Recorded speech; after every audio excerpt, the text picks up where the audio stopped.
আজকে কর্তামশাইয়ের ছুটি, একদম তোমাদের সামনাসামনি হতে পারিনি। আমি এখন থেকেই ব্লগটা শুরু করলাম।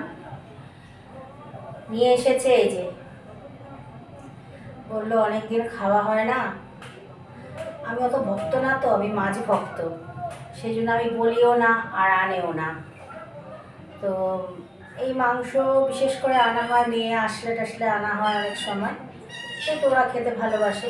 আমি কখনোই আনি না। আজকে প্রায় মনে হয় 2 মাস হয়ে গেছে, 2-3 মাস, মনে হয় 2-2.5 মাস হয়ে গেল মনে হয় চিকেন খাওয়া হয় না।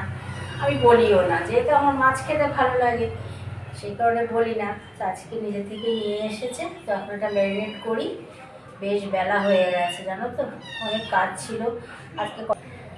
যাক, এখন রান্নাটা সেরে ফেলি। আর এখানে মুগ ডাল সেদ্ধ হয়ে গেছে, খালি ফোড়ন দেবো। মুগ ডাল করবো আর চিকেন রান্না করব। আর পাশের বাড়ির কাকিমা কুমড়ো দিয়েছে ওনাদের গাছের, মানে একটা কুমড়ো হয়েছিল, সেগুলোটাকে কেটে ভাগ ভাগ করে সবাইকে, আমাদের পাড়া প্রতিবেশী আত্মীয় স্বজন যাই হোক সবাই, গাছের জিনিস তো মিলেমিশে খেতে ভালো লাগে। আমার গাছে যেমন লেবু হলে, কলা হলে আমি যেমন সবাইকে দিয়ে খাই, সবাইকে দিয়ে খেতে একটা আলাদা মজা, আলাদা আনন্দ। তো সেই কুমড়োটাকে ভাজা করবো, ডাল কুমড়ো ভাজা, একটু টমেটো নিয়ে এসেছে, টমেটোর চাটনি, এই তো। আর কিছু না বাবা, এটাই আমার কাছে অনেক হয়ে যায়। পারি না তো বেশিক্ষণ দাঁড়াতে, জানো পা ফুলে গেছে আমার, ওই কারণেই আরও বেশি কষ্ট হচ্ছে। ভীষণ পা ফুলে গেছে, আমি বেশিক্ষণ দাঁড়াতেই পারছি না। খালি তোমাদের কাছে দুঃখের কথা বলি, তাই তো? তোমরা ভাবো দিদিভাই সবসময় সামনে এসে খালি দুঃখের কথা বলে। কি করবো আর বলো, বলবার যে জায়গা নেই। আর তোমাদের কাছেই বলতে আমার কাছে মনে হয় অনেক সহজ বলা যায়। শুভ সকাল। অপর্ণা ক্রিয়েশনে আমার সব প্রিয় বন্ধুদেরকে জানাচ্ছি অনেক অনেক শুভেচ্ছা আর আমার প্রাণ ভরা মন ভরা ভালোবাসা। সবাই ভালো থেকো, সুস্থ থেকো, আমিও আছি ভালো। যাই হোক, এখন তো এই মাংসটা যে নিয়ে এসেছে তার মধ্যে যে নুন, হলুদ, তেল, মানে সর্ষের তেল, এই 3টে জিনিস দিয়ে একটু ভালো করে মাখিয়ে, ম্যারিনেট বলা যায় না ওটাকে, তবুও ম্যারিনেটই বলবো, এই 3টে দিয়েই আমি ম্যারিনেট করে ফ্রিজে রেখে দিই। এই বোতলগুলো না আমার খুব কাজে, মানে আমার খুব প্রিয় জিনিস। তেলটা এত সুন্দর পড়ে, মানে মানে খপ করে যে পড়ে যাওয়া অনেকটা একসাথে, সে যে হতো না আগে, সেটা আর হয় না। এটা একদম মানে আমার পরিমাণ মতো আমি নিতে পারি, একদম অল্প থেকে শুরু হয় পড়া। এত সুন্দর না বোতলগুলো, সত্যি খুব ভালো, আমার একদম মনের মতো জিনিস হয়েছে। মশলা করে দিয়ে গেছে, রসুন, আদা আর কাঁচা লঙ্কা পেস্ট করে দিয়ে গেছে এর মধ্যে, এই যে পেস্ট করে রেখে গেছে। আমাকে পেঁয়াজ কুচি করেও দিয়ে বাজারে গেছে একটু কাজে, পেঁয়াজও কুচি করে দিয়ে গেছে। এখন আমি খালি আলুটা কেটে নেব, আলুটাও হয়তো কেটে দিতে ভুলে গেছে। আমি অন্য কাজে ছিলাম, ওইদিকে বাসন মাজছিলাম, ডাইনিং টেবিল পরিষ্কার করছিলাম, ও ওইদিকেই করেছে। আমি বলিনি, আমি বলিনি, ও নিজের থেকেই করে দেয়। আমি কখনো ওকে বলি না এটা করে দাও ওটা করে দাও। ও দেখে দুজনের সংসার কষ্ট আমার, সেগুলো করে দেয়। ঠিক আছে, আলুগুলো কেটে নিই, সবজি কেটে নিই। বাঁধাকপি একটা ছিল জানো, কেটে নিয়েছি। আমি তো জানি না এই আনবে। আর ল্যাঠা মাছ নিয়ে এসেছে, আজকে তো ওটা হবে না। বেটে আলু যে একটা এনেছিল না কদিন আগে, তোমাদেরকে দেখিয়েছি, সেটা দিয়ে আগামীকাল রান্না করবো ল্যাঠা মাছটা। আর আজকে এটা এনেছে, আর ল্যাঠা মাছটা এখন, কালকে আবার অফিস আছে, কাজ আছে, কালকে বাজার করতে পারবে না। তোমাদেরকে দেখাচ্ছি কী কী বাজার এনেছে। এই দেখো, আমি বাঁধাকপি কেটে রেখেছিলাম, ভেবেছিলাম বাঁধাকপির ঘন্ট, আর আজকে একটু মুগ ডাল করব আর বাঁধাকপির ঘন্ট করব আর কুমড়ো ভাজা করব। কিন্তু কর্তামশাই দেখো বাজার থেকে কিনেছে, বলছে আজকে বাঁধাকপি কেটে রেখেছো, ভালো কথা, ওটা আগামীকাল এমনি রান্না করো। আর ওদিকে ঝিঙে নিয়ে এসেছে, করলা নিয়ে এসেছে, তারপরে ধনেপাতা, তারপরে সজনে। আমি বলেছিলাম যে সজনে একদিন এনো, সজনে আর লাউ দিয়ে আমি শুক্তো ডাল রান্না করব। তা আজকেই দেখি সজনে নিয়ে চলে এসেছে। আচ্ছা বলো, আমি বলেছিলাম রবিবার দেখে আনবে, তুমি সেদিনকে ঘরে থাকো, তা আজকেই নিয়ে চলে এসেছে। আর আলু পেঁয়াজ গোছানো হয়ে গেছে র্যাকে। তো এখানে টমেটোটা ধুয়ে রেখেছি, আর ওই যখন আলু রেখেছি মাংসের জন্য আলুটা কেটে নেই। আর এগুলো সব ফ্রিজে ঢুকিয়ে দেবো এখন। ঝিঙে, উচ্ছে, সজনে, এগুলো তো আর এখন কোনো কাজে লাগবে না। মাংস হলে দেখবে আর সেরকম কোনো কিছুর দরকার পড়ে না। আমাদের তো কিছু আর দরকারই পড়বে না, একটু সেদ্ধ টেদ্ধ দিয়ে দিই আমি, একটু উচ্ছে সেদ্ধ কি একটু কোনো কিছু ভাজা একটু করে নিই, যেদিনকে মাংস হয় ব্যাস তাহলেই হয়ে যায়। বিশেষ কিছু একটা দরকার পড়ে না কোনো দিনই না। আমার মেয়ে থাকতো আমাদের মাংস রান্না করলে বিশেষ কিছু দরকার পড়তো না। আর অন্য কোনো যে একটা আইটেম দরকার বা কিছু, হাজারটা আইটেম দিয়ে কেউ আমরা খেতে পারি না, দুটো হলেই অনেক যথেষ্ট। তো ঠিক আছে, নিই ফ্রিজ করে ঢুকিয়ে দিই। মাংসটা তো ম্যারিনেট করে ফ্রিজে রেখে দিলাম। এগুলো একটু জোগাড় করে টোরে নিই, তারপরে আবার আমাদের সাথে দেখা হবে, কথা হবে রান্নার সময়।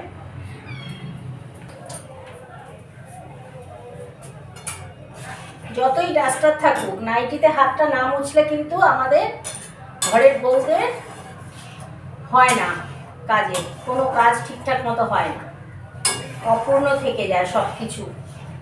এই নাইটির মধ্যে এরকম হাত মুছতেই হবে, তাই না বলো? আমাদের ঘরে কাটতে মাসে রেগে যায়, বলে যে এতগুলো ডাস্টার কাচো কিসের জন্য? রোজ রোজ সাবান সোডা খরচা করে গ্যাস পুড়িয়ে সেদ্ধ করে কাচো, আর নাইটিগুলোকেও নোংরা করো এরকম হলুদ তেল মশলা।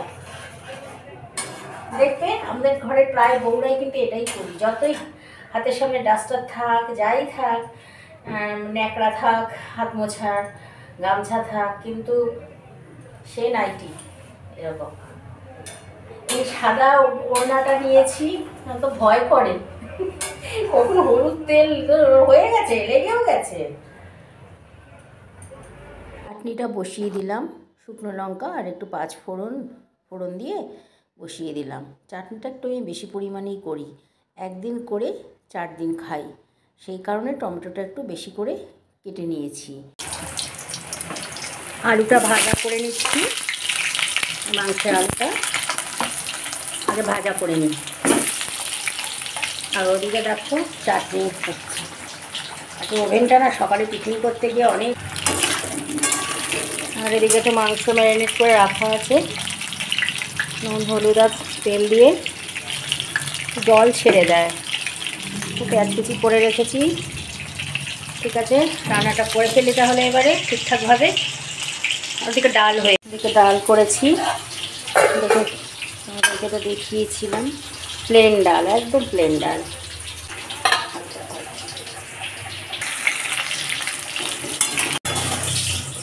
এই আছে আলু ভাজা, মাংসটা বসিয়ে আলু ভাজা হয়ে গেছে।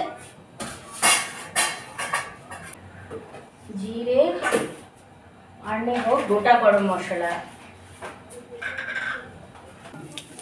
একটু জিরে দিয়ে দিলাম, একটা শুকনো লঙ্কা দিলাম টুকরো করে। জিরেটা যেই একটু ভাজা ভাজা হয়ে আসলো, দিয়ে দিলাম 4-5টা এলাচ, দারচিনি আর 2টো লবঙ্গ গোটা। হয়ে গেছে ভাজা, পেঁয়াজটা দিয়ে দিই। আমি কি করি জানো তো তোমরা, এই যে পেঁয়াজটা ভাজা করছি না মাংস রান্না করতে গিয়ে, তারপরে মশলা দিয়ে দেবো, যে জিরে ধনে তারপরে লঙ্কা রসুন আদা যা যা আছে আর কি। তো সেই মশলাগুলো তো দেবো, দিয়ে কষিয়ে তারপরে তো মাংসটা একটু কষিয়ে নিই, তারপরে জল দিয়ে রান্না করবো আমরা ডাল ঢেলে। সেটাও যেরকম করি, আমি আবার কিভাবে করি জানো, আরেক রকম, অনেক রকমভাবে করা যায়। চিকেন রান্না হচ্ছে সবথেকে সহজ রান্না, মানে এটা একটা ছোটো বাচ্চা মেয়েকেও মানে একবার দেখিয়ে দিলে সে পারবে। মাছ রান্না বরং কঠিন, মাছ রান্না সবাই ঠিকঠাক করতে পারে না বাচ্চারা, কিন্তু মাংস রান্না করে দেবে। এই যে পেঁয়াজটা যে একটু ভাজা ভাজা করলাম না, ফোড়নটা দেওয়ার পরেই পেঁয়াজটা দিলাম, দিয়ে যখন পেঁয়াজটা বেশ হাফ ভাজা হয়েছে, অর্ধেক ভাজা হয়েছে, তখন না আমি কী করি, চিকেনটা দিয়ে দিই। এই পেঁয়াজ আর চিকেন এবার একসাথে ভাজবো। মানে পেঁয়াজটাও একটু ভাজা ভাজা হলো, তবে চিকেনটা একটু বেশ ভাজা ভাজা হবে, ভালো লাগে। এরপরে মশলাটা দিয়ে কষাবো। এইভাবেও আমি রান্না করি, এটা খেতে খুব সুস্বাদু হয়, খুব ভালো লাগে। আমি এইভাবে কেন করি জানো? তাহলে না চিকেনটাও বেশ একটু ভাজা ভাজা হয়, খুব ভালো লাগে। মিক্সির মশলাটা দিয়ে দিলাম রসুন, আদা আর কাঁচা লঙ্কা বাটা, আর দিয়ে দিলাম ধনে গুঁড়ো পরিমাণ মতো, জিরে গুঁড়ো পরিমাণ মতো, আর শুকনো লঙ্কা একদম সামান্য, কারণ কাঁচা লঙ্কা যে নুন হলুদ আর চিন্তা নেই। এবার একটু কষিয়ে নিয়ে গরম জল দিয়ে দেবো, আর আলুটা একবারে দিয়ে দেবো, কারণ কি আলুটা এই মাংস তো ভাজা করেছি না পেঁয়াজের সাথে, নাড়াচাড়া করে এতক্ষণ ধরে সেদ্ধ হয়ে গেছে মাংস। আলুটা যদি আগেই না দেই, যদিও আলুটা ভেজে রেখেছি,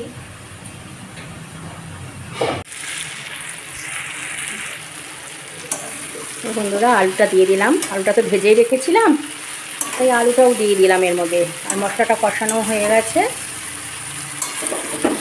খুব সুন্দরভাবে মশলাটা কষানো হয়েছে। ভাজা আলুটা দিয়ে দিলাম, আর মাংস বেশিক্ষণ সময় লাগবে না, কেন জানো তো? এই যে পেঁয়াজের সাথে তো ভেজে নিলাম আমি মাংসটাকে, মাংসকে ভেজে নিলে পেঁয়াজের সাথে পেঁয়াজটাও ভাজা হয়ে গেল, মাংসটাও ভাজা হয়ে গেল। হ্যাঁ, পেঁয়াজ প্রথম কড়াইয়ে তেলের মধ্যে পেঁয়াজ ছাড়ার সঙ্গে সঙ্গে কিন্তু ওর মধ্যে মাংসটা দিলে পেঁয়াজটা ঠিক ভাজা হবে না, একটু অর্ধেক ভাজা করে নিয়ে তারপরে মাংসটা দিতে হবে, তাহলে পেঁয়াজটাও সুন্দর ভাজা হবে আর মাংসটাও বেশি ভাজা হবে, নুন হলুদ মাখানো যেহেতু থাকে। এবার একটু জলটা দিয়ে দিই, জল তো গরম হয়ে গেছে, এই জল গরম করে নিয়েছি, যেটার মধ্যে যে মাংস মাখানো হয়ে ম্যারিনেট করা ছিল সেটার মধ্যেই জল দিয়ে দিয়েছিলাম, ব্যাস এই জলটাই দিয়ে দেবো।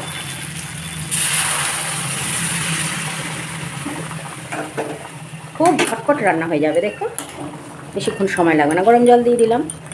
এই যে বলেছিলাম কুমড়ো দিয়েছে কাকিমা পাশের বাড়ি, সেটাকে না একটু রোদেই রেখেছি, নাহলে না কুমড়োটা কেমন যেন পচে যায়, দুদিন রাখা যায় না। দাঁড়াও তোমরা নিয়ে আসি ওখান থেকে দেখাচ্ছি। দেখো কি সুন্দর না কুমড়োটা, খুব সুন্দর কুমড়ো। কুমড়ো কীভাবে সুন্দর বা ভালো জানো তো, আমরা চিনি, আমি জানতাম না এটা। আমার মা মিষ্টি কুমড়ো খেতে খুব ভালোবাসতো, যেহেতু উনি সধবা ছিলেন না, সেই কারণে মা বাবা চলে যাওয়ার পর থেকে সম্পূর্ণ নিরামিষী মানুষ ছিল। আর কুমড়ো ভাজা, কুমড়ো দিয়ে নিরামিষ তরকারি, সব কিছু, কুমড়ো ভাতে মানে সেদ্ধ, সব কিছু ভালো খেত, সেই জন্য কুমড়ো বিশেষজ্ঞ বলতাম আমার মাকে।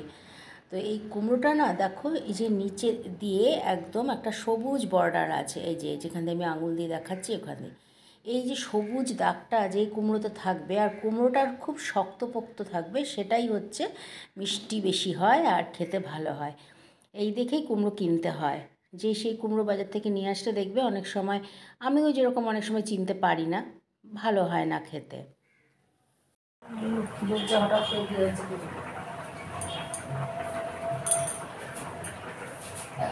চিকেন মশলা আনছি দিয়েছো?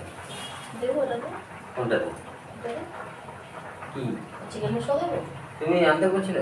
বলেছিলাম যে আমার একদিন একটু খেতে ইচ্ছা করেছে। বাদ দিয়ে ঠিক হবে না না, হ্যাঁ, তুমি আমাদের গরম মশলা দিয়েছো। দেখো বন্ধুরা, তেজপাতা ছাড়া মাংস রান্না করলাম, এই এখন নিয়ে এসেছে। আর তেজপাতা ছাড়া রান্না করে না, করে অনেক করে, কিন্তু আমি একটু তেজপাতা দিই, তেজপাতা দিলে একটু সেন্টটা ভালো হয়। দিয়ে এসেছি এটা আর কি, যেভাবে করে এসেছি এটা। টমেটোটা কেটে দিয়েছো? হ্যাঁ, টমেটো চাটনি হয়ে গেছে, ডাল কুমড়োটা কি হয়ে কে গেছে, দিল? কাকিমা দিল। বাড়ির একটু কোথা কুমড়োটা কি থেকে পারলো? সুন্দর, কোথা থেকে পারলো? ওই ছাদ থেকে সেদিকে বোতলটা পেরে নিয়েছে তো, কাদের চাকরি? আমাদের ছাদ থেকে। তোমাকে বলেছিল?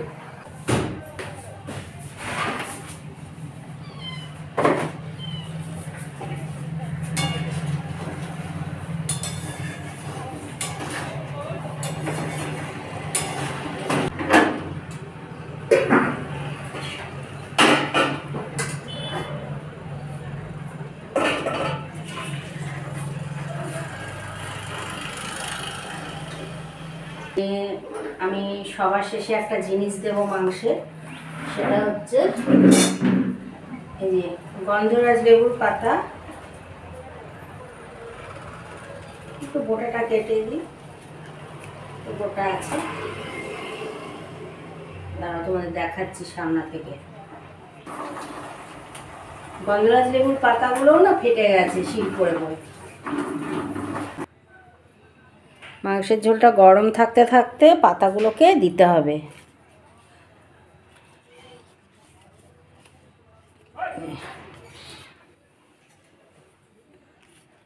ঢুকিয়ে ঢুকিয়ে দিচ্ছি ভেতরে।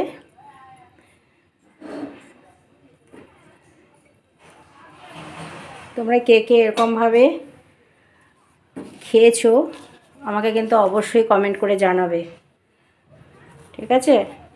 চিকেন তো আমরা সবসময় খাই, তো তার চিকেনটা রান্নার পরে যদি এরকম গন্ধরাজ লেবুর পাতা, মানে গরম অবস্থাতে, কিন্তু অনেকে আমি কড়াইও দিয়ে দিতে পারতাম, যেহেতু কড়াইটা এখন মাজবো ধুবো, তো সেই কারণে দিয়ে দেবে। এটা খাওয়ার আগে ফেলে দিতে হবে, তুলে ফেলতে হবে।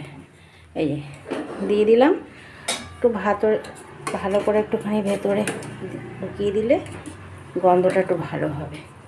তো এটা দিলে কি হয়, চিকেনের গন্ধটা একদম চলে যায়, আর না খাওয়ার সময় মনে হবে না যে চিকেন খাচ্ছি, মনে হবে যেন খাসির মাংস। মানে এত, সেটার জন্য না, মানে চিকেনের যে একটা কেমন একটা গন্ধ আছে না, সেই গন্ধটা চলে যায়, আর একটা অন্যরকম সুন্দর একটা গন্ধ আনে। আর অনেকটা কিছুটা খাসির মাংস রান্না করলে যে গন্ধটা আসে, মানে যে ফ্লেভারটা আমরা পাই, সেরকম আর কি। চিকেনের যে একটা আষ্টে টাইপের গন্ধ থাকে, সেই গন্ধটা একদমই থাকে না, আর খেতেও একটা স্বাদ হয় আলাদা। তো এইবার আমি ঢাকা দিয়ে দিলাম। এই গরম অবস্থাতে কিন্তু ঢাকা দিয়ে রাখতে হবে। এরপরে যখন খেতে বসবো তখন ঢাকনা তুলে, যাতে লেবু পাতাটা আর কি একদম মোটামুটি নরম হয়ে গলে যায়। এই গরমের মধ্যে থাকলে গলে যাবে, আর গন্ধটাও বেশ ছেড়ে দেবে। তো বেশি পাতা না, কিন্তু মোটামুটি 3-4টে পাতা দিলেই হয়ে যাবে, আর ফেলে দিতে হবে, নাহলে একটা তিতকুটে ভাব এসে যাবে, ঠিক আছে? তো বন্ধুরা, আজকে সংসারের আর কোনো অন্যান্য কাজ তোমাদের সাথে শেয়ার করতে পারলাম না, রান্নাঘরেই দিনটা কাটিয়ে দিলাম। তাহলে ভিডিওটা এখানেই শেষ করি আজকে। আবার দেখা হবে তোমাদের সাথে নতুন একটা ব্লগে। ততক্ষণ তোমরা কিন্তু আমার পাশে থেকো, আর সবাই ভালো থেকো, সুস্থ থেকো। আমিও ভালো থাকবো, আর আশা করি তোমাদেরকে যদি একটু ভালো কিছু দিতে পারি, ভালো ভিডিও দিতে পারি।